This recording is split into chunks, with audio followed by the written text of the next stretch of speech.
आप सबको डॉक्टर रजनी रमन झा शाह, आचार्य संस्कृत विभाग, राजकीय महारानी सुदर्शन कन्या महाविद्यालय बीकानेर का नमस्कार स्वीकार। हमने दंडी रचित दश कुमार चरित के अष्टम उच्छ्वास के लगभग अब हम पूरा करने पर ही हैं इसको। तो कल इसके उस अंश को पढ़ा था जिसमें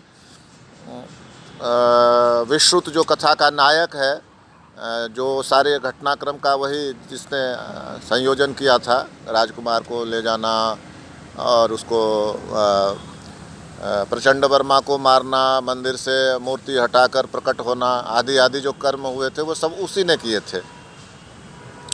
तो उसने अपने जो संरक्षक था नालीजंग, अपना विश्वसनीय व्यक्ति था उसको कहा कि यह जो आर्यकेतु है, आर्यकेतु मित्र वर्मा का मंत्री था, यदि यह आर्यकेतु अपनी ओर आ जाए तो बहुत ही राज्य को बड़ा फ़ायदा होगा, प्रिंस को, राजकुमार को बड़ा फ़ायदा होगा। तो क्यों आए अपनी ओर, क्योंकि उसमें गुण हैं। और उसने बहुत प्रयास किया मित्र वर्मा को सही रास्ते पर चलाने का, लेकिन मित्र वर्मा उसकी बात नहीं सुनता था, इसलिए मारा गया वह। लेकिन अब याद होगा आपको कि रानी वसुंधरा ने एक विषबुझी माला उसके गले में डाल दी थी और उस विष के प्रभाव से ही वह मित्र वर्मा मर गया था।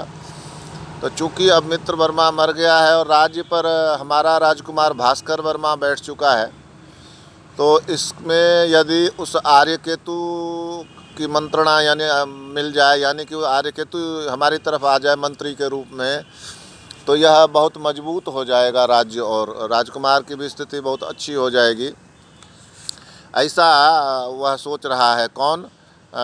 विश्रुत। और चूँकि कल मैं सही ढंग से मैं भी भ्रमित हो रहा था, इसलिए कल मैं सही ढंग से इसकी व्याख्या नहीं कर पाया। आज इसको फिर से थोड़ा सा दोहराते हैं। तो उसने कहा कि आप, नालीजंग को कहा विश्रुत ने, कि आप जब एक बार जाएं उनके पास, आर्यकेतु के पास, और आर्यकेतु को यह कहे कि यह कौन सा ठग आ गया है विश्रुत के लिए, यानी मेरे लिए, जिसने राजकुमार पर अपना इतना प्रभाव डाल दिया है कि राजकुमार अब किसी को सुनने के लिए तैयार नहीं उसके अलावा। तो कहीं यह तो नहीं कि यह ठग लेगा हम सबको। और पंचांग मूलोद्रूप प्रभाव स्कंद गुणोत्साह विटपो द्विसप्तति प्रकृति षडगुण किसलय शक्ति सिद्धि पुष्पलश्च नवने, ये हमने पढ़ा ही था कि 5 प्रकार के गुण और 2 प्रकार की प्रकृति, 4 प्रकार के उत्साह, 2 प्रकार का इसका तना जो है, तो ये 72 प्रकार के पत्ते, 6 प्रकार के गुण जो हैं वो उसके किसलय हैं, नवीन पत्ते हैं। इस तरह से एक वृक्ष, राज्य रूपी वृक्ष का वर्णन किया था, वो हमने देखा था। तो आप तो यह जाकर कहिए उसको, क्या नाम है उसका, आर्यकेतु को, कि यह इससे कोई ये जो यह बड़ा कोई मायावी है, इसको राज्य लक्ष्मी का अनुभव कर रहा है, और हमारे बच्चे ने को भी इसने सर्प की तरह पकड़ रखा है, पता नहीं है इसको निगलेगा या छोड़ देगा। तो ऐसा आप कहिए उसको, आर्यकेतु को जाकर, और आर्यकेतु क्या उत्तर देता है यह आप मुझे बताइए। सो अन्य दैवम, अब हम इससे आगे चलते हैं। सो अन्य दैवम मामा वेदयत, उसने अन्य देवम मामा वेदयत, उसने मेरे पास एक रिपोर्ट ले आया, यानी वह नालीजंग उसके पास गया और उसने बात की होगी उससे की आर्यकेतु से, और वह एक रिपोर्ट लाया। मुहुरुपास्य प्रावृत्ते प्रवर्त्य, मैंने उसकी प्रतीक्षा की, सेवा की, और अलग अलग प्रवृत्ति चित्रा कथा, मैंने उसकी पर्याप्त उसको प्रवृत्ति बहुत से उपहार दिए। किसको? नालीजंग ने दिए। किसको? आर्यकेतु को बहुत से उपहार दिए। और क्या किया? प्रवृत्ति चित्रा कथा, बहुत तरह की अलग अलग तरह की कथाएं कही उसको, और फिर क्या किया, संवाह्य पाणिपादम, उसके हाथ पांव दबाए, और पाणिपादम अति विश्रम दत्त दक्षिणम, और जब वह मेरे ऊपर बहुत विश्वास करने लगा, तब मैंने विश्वास के उस गहरे क्षण में उसको पूछा, वही पूछा जो आपने मुझे पूछने के लिए कहा था, कि ये तो बड़ा दुष्ट है, ये तो बड़ा मायावी है, विश्रुत, और राजकुमार पर कब्जा किए बैठा है, कैसे छूटे इससे। तो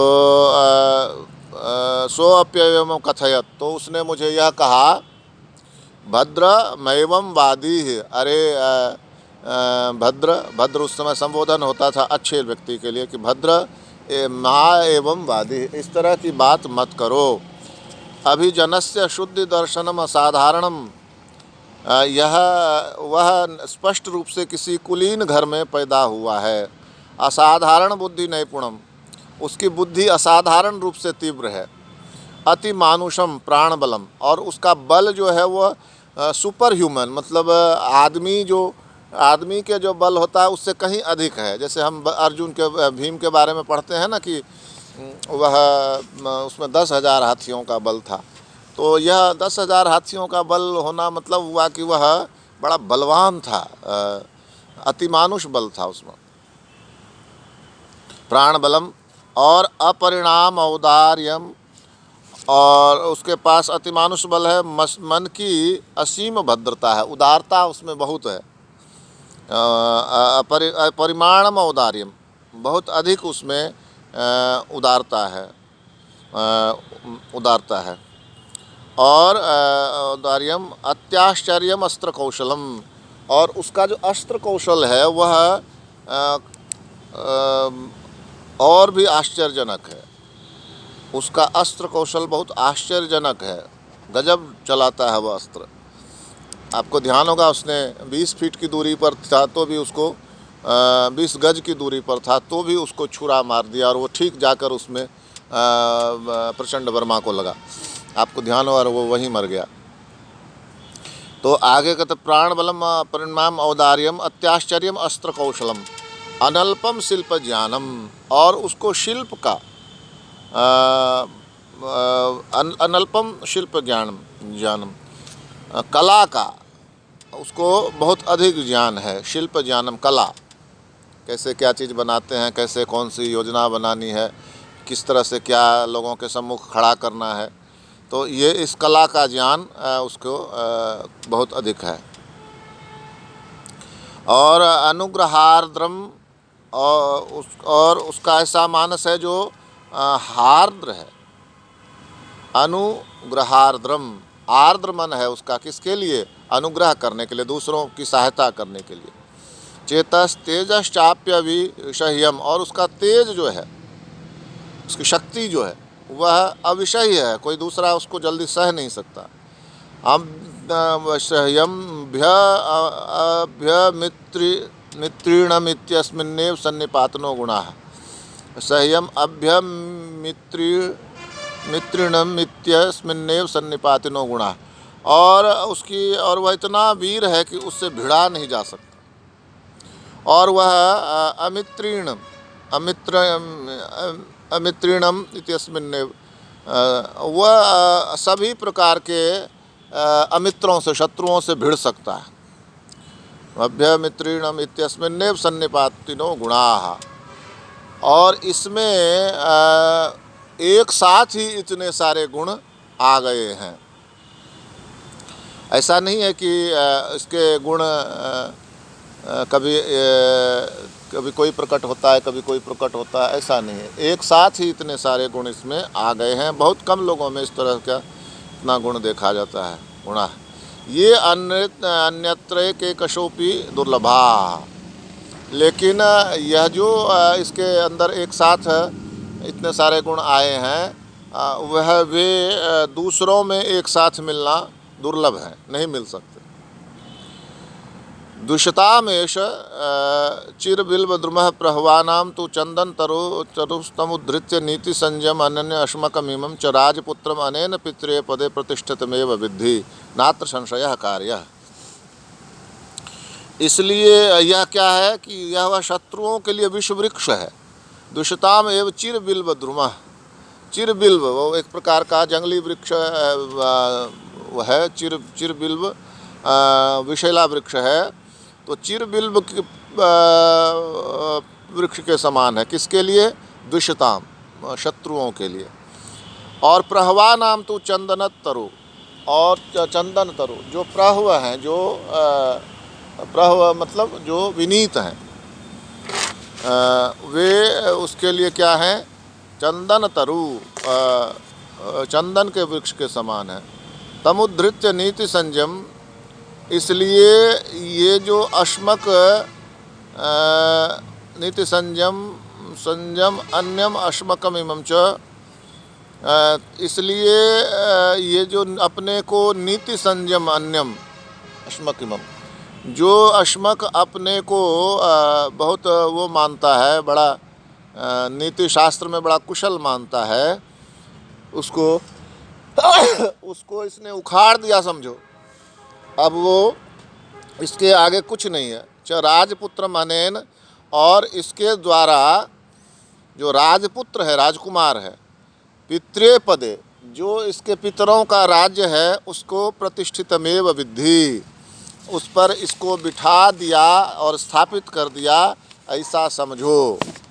इसमें कोई नात्र संशय कार्य, इसमें किसी प्रकार का संदेह, नात्र संशय कार्य, इसमें किसी संशय की कोई गुंजाइश, किसी संशय को नहीं करना चाहिए। क्या मतलब हुआ? ये कह रहे हैं कि जो यह विश्रुत है वह गुणों की खान है। गुणों की खान कैसे है कि उसमें कला है, उसमें बहुत बल है, उसमें कौशल है, उसकी बुद्धि बहुत तीव्र है, उसकी शक्ति असह्य है, इतना वीर है कि उससे भिड़ा नहीं जा सकता है, वह सबसे भिड़ सकता है। और ये सारे गुण एक साथ ही इस व्यक्ति में आ गए हैं। और चूंकि इस व्यक्ति में ये सारे गुण आ गए हैं, तो इसी कारण से यह गुणों की खान हो गया। इसलिए इसके बारे में इस तरह की बातें मत बोलो। यह जो दूसरों में दुर्लभ हैं गुण एक साथ, वो सब इसमें हैं ही। साथ ही यह जो शत्रु हैं उसके लिए चिर बिल्व द्रुम है। चिर बिल्व यानी विशैला बिल्व द्रुम है, चिर बिल्व विशैला वृक्ष है। और जो इसके पास विनीत होकर जाते हैं, नम्र होकर जाते हैं, उनके लिए यह क्या है? उनके लिए यह चंदन के समान है। चंदन का वृक्ष जैसे शीतलता और छाया दोनों एक साथ देता है, वैसे ही यह उनके लिए चंदन के समान है। यह राजकुमार, यह विश्रुत। साथ ही अब वो अश्मकेंद्र, आपको याद होगा कि वसंत भानु, जिसने कि अनंत वर्मा को मारा और उसका राज्य ले लिया, तो यह अपने उस जो अश्मक जो अपने को बहुत बड़ा कूटनीतिज्ञ मानता है, उस अश्मक को भी अब यहाँ से उखड़ गया ही समझो। अश्मक को उसने अब उखाड़ दिया। अब वो अश्मक को सबसे बड़ा कूटनीतिज्ञ नहीं रहा, अब सबसे बड़ा कूटनीतिज्ञ तो यही है। और अब इसने चूँकि इस राजकुमार को इस राज्य में स्थापित कर दिया वापस, जहाँ जिसका अनंत वर्मा राजा था, तो इसको आप यह समझिए कि अब वह अच्छी तरह से स्थापित हो गया। यह उसके पूर्वजों का राज्य था है, और इस पर वह भास्कर वर्मा जो राजकुमार है वो अच्छी तरह से प्रतिष्ठित हो गया है। इस विश्रुत ने उसको अच्छी तरह से प्रतिष्ठित कर दिया है। इस विषय में कोई संशय नहीं करना चाहिए। तो यहाँ तक हम पढ़ने के बाद देखते हैं कि यह वह भी मान रहा है, आर्यकेतु भी मान रहा है कि यह जो विश्रुत है, यह विलक्षण प्रतिभा का व्यक्ति है और इसके रहते अब राजकुमार अच्छी तरह से स्थापित हो गया है अपने राज्य में। तो इस तरह से हमने कुछ और पारायण किया, संभवतः कल या परसों तक यह पूरा हो जाएगा। तो आगे हम इसको अब आगे देखेंगे। धन्यवाद।